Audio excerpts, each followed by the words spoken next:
The city of Lagos was alive with energy that evening, the streets buzzing with the honks of impatient drivers, the calls of hawkers selling roasted plantains and puff-puff, and the chatter of people hurrying home after a long day. Amid the chaos, a tall man stood quietly at a corner near the dilapidated Aguda bus stop. His clothes were torn and dusty, his face partly hidden under a worn-out cap, and a dirty plastic bag hung loosely from his shoulder. To passers-by, he was just another beggar, one of the countless forgotten souls surviving on scraps. But underneath the rags and grime was Michael Adewale, the 32-year-old billionaire CEO of Adewale Group of Companies, a man whose name alone could open doors across Africa. Michael's chiseled jawline, normally spotless, was concealed by a patchy, fake beard. His usual crisp suits were replaced with faded trousers and a tattered shirt that barely hung together by threads. Tonight, he wasn't a man of power or wealth, he was simply Mike, a nobody. For months, Michael had been restless. Women flocked around him, but never for who he truly was. They adored his expensive cars, his sprawling mansion in Banana Island, and his reputation as one of the youngest billionaires in Nigeria. Every relationship he had ended the same way, disappointment. It wasn't love they wanted. It was what he could give them. One evening, while staring at the glittering skyline from his penthouse balcony, Michael made a radical decision. If he wanted to find true love, he needed to be someone else entirely. Someone with nothing to offer but himself. And so, here he was, pretending to be a beggar. The first few days were harsh. People shoved him aside, insulted him, and sometimes treated him like he wasn't even human. The stench of garbage clung to his clothes, and his stomach growled constantly from eating only scraps he could afford with the little change he had deliberately brought with him. It was a humbling experience that made him truly understand the struggles of the poor. But Michael was determined. Every day, he wandered through the streets, sitting near bus stops or under bridges, studying people, observing life from the other side of privilege. On the 5th day, he met Amara. Amara was unlike anyone he had seen before. She was a young woman in her mid-20s, with warm brown eyes and a quiet strength about her. She worked at a local restaurant, and every evening after closing, she would pack leftover food into small plastic containers. Instead of taking them home, she handed them to the homeless and beggars scattered across the neighborhood. When she approached Michael for the first time, he expected the usual pitying look he got from others. But she simply smiled, kneeling beside him as if he were her equal. "Here, eat something," she said softly, handing him a container of jollof rice and grilled chicken. "You look like you haven't had a decent meal all day." Michael was taken aback. "Thank you," he murmured, lowering his gaze to hide his surprise. From that night onward, Amara brought him food regularly. She never asked for anything in return, never judged him, and never pried into his life. Sometimes, they would sit together as she told him stories about her dreams of becoming a nurse, her struggles to pay for her younger brother's school fees, and how life had been difficult since their parents died in a car accident years ago. Michael found himself drawn to her kindness. She was genuine, unpretentious, and compassionate, everything he had been searching for. One rainy evening, as they sheltered under a leaking shed, Michael asked her a question that had been burning in his mind. "Amara," he said carefully, if someone you cared about turned out to be different from who you thought they were, would you still care for them?" Amara gave him a puzzled look. "What do you mean?" "Like, let's say someone wasn't as poor as they seemed. Would that change how you felt about them?" She chuckled lightly. "Mike, you talk in riddles sometimes. But to answer you, I don't love people for what they have. I love them for who they are. Life is already hard enough, people need to be kind to one another, rich or poor." Her words struck Michael deeply. He knew then that she was different. Over the following weeks, their bond deepened. Michael helped her at the restaurant sometimes, pretending to be a struggling job seeker. They laughed together, shared stories, and gradually, Michael began to fall in love with her. But there was a constant ache in his heart, she didn't know who he truly was. One fateful evening, as they walked home from the restaurant, Amara confided in him. "There's this man," she said, her voice tinged with sadness. He's been coming to the restaurant a lot lately. A rich man. I don't even know his name. He keeps trying to talk to me, offering me expensive gifts, but I told him I'm not interested. People like him, they don't really see girls like me. We're just entertainment to them. Michael's heart pounded. The rich man she was talking about was him.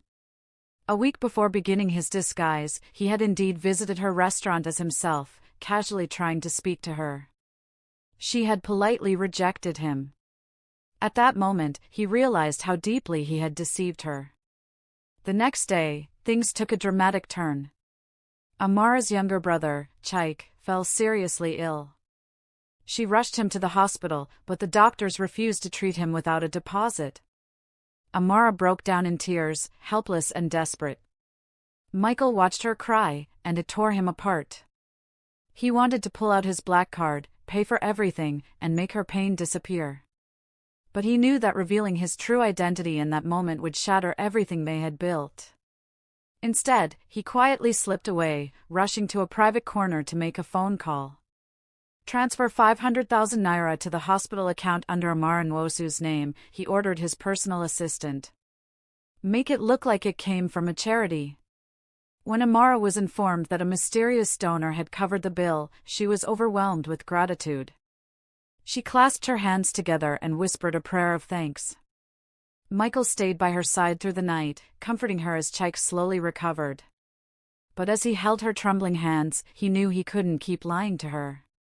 Days passed, and Michael wrestled with his conscience.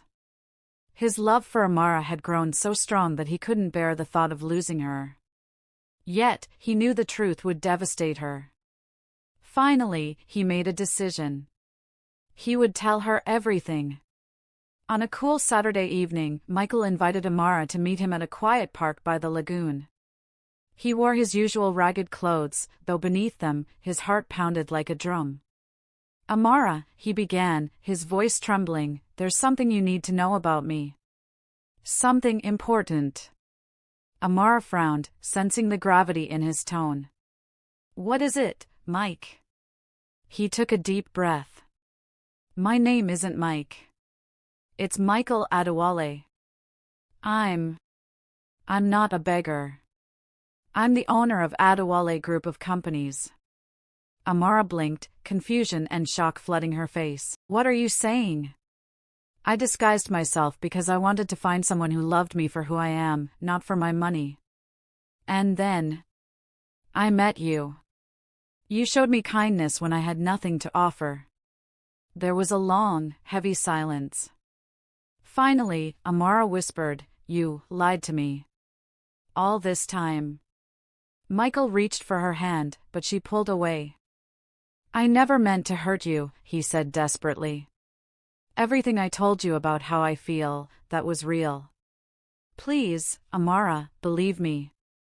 Tears welled in her eyes. How can I believe you, Michael? You made me fall in love with someone who doesn't even exist. With that, she turned and walked away, leaving Michael standing alone in the fading twilight, his heart breaking. The days after Amara's departure were some of the darkest in Michael's life. He returned to his mansion, surrounded by wealth and luxury, but none of it brought him joy. The laughter and warmth he had found with Amara were gone, replaced by cold silence. Meanwhile, Amara struggled to process her emotions. She still loved Michael deeply, but the betrayal gnawed at her. In her mind, his deception wasn't just about wealth, it was about trust. One evening, she confided in her best friend, Ada. Ada, I don't know what to do, Amara said, her voice breaking. He lied to me, but he also saved Chaik's life. If not for that donation, my brother might have died. Ada sighed. Amara, love is complicated. Maybe he made a mistake, but that doesn't erase everything he did for you. The question is, can you forgive him? Amara didn't have an answer. Meanwhile, Michael decided to prove his sincerity. He reached out to Amara's restaurant, anonymously funding its renovation and paying the salaries of all the staff for 6 months. He also set up a scholarship fund in Chaik's name. Finally, he wrote Amara a heartfelt letter, delivered by hand, with no signature. The letter read, "Love is not about wealth or appearances. It is about the truth we share and the sacrifices we make. I'm sorry for my deception. You are the only person who has ever truly seen me. Whether or not you forgive me, I will always be grateful for you." When Amara read the letter, tears streamed down her face. She knew it was from Michael. A month later, Amara visited the same park where Michael had confessed the truth. She found him sitting alone, staring at the water. "Michael," she called softly. He turned, his face lighting up with hope and fear. "Amara." She walked toward him, her expression unreadable. "I came here to tell you something," she said firmly. "You hurt me deeply. But I've had time to think. Love isn't about perfection, it's about forgiveness and growth. I don't care about your money. I just wanted honesty." Michael's eyes filled with tears. "I promise, from today, no more lies." Amara nodded slowly. "We'll take it one step at a time." He reached out his hand, and after a pause, she took it. As they stood by the lagoon, the sun setting behind them, Michael realized that true love couldn't be bought or tested, it had to be nurtured with trust. The experience had changed him forever. He vowed to use his wealth not just for himself, but to uplift others like Amara and her family. For Amara, it was a reminder that even the most broken trust could be mended, but only with patience and truth. And so, the billionaire and the girl who once fed a beggar began a new chapter, built not on wealth or lies, but on genuine love and redemption.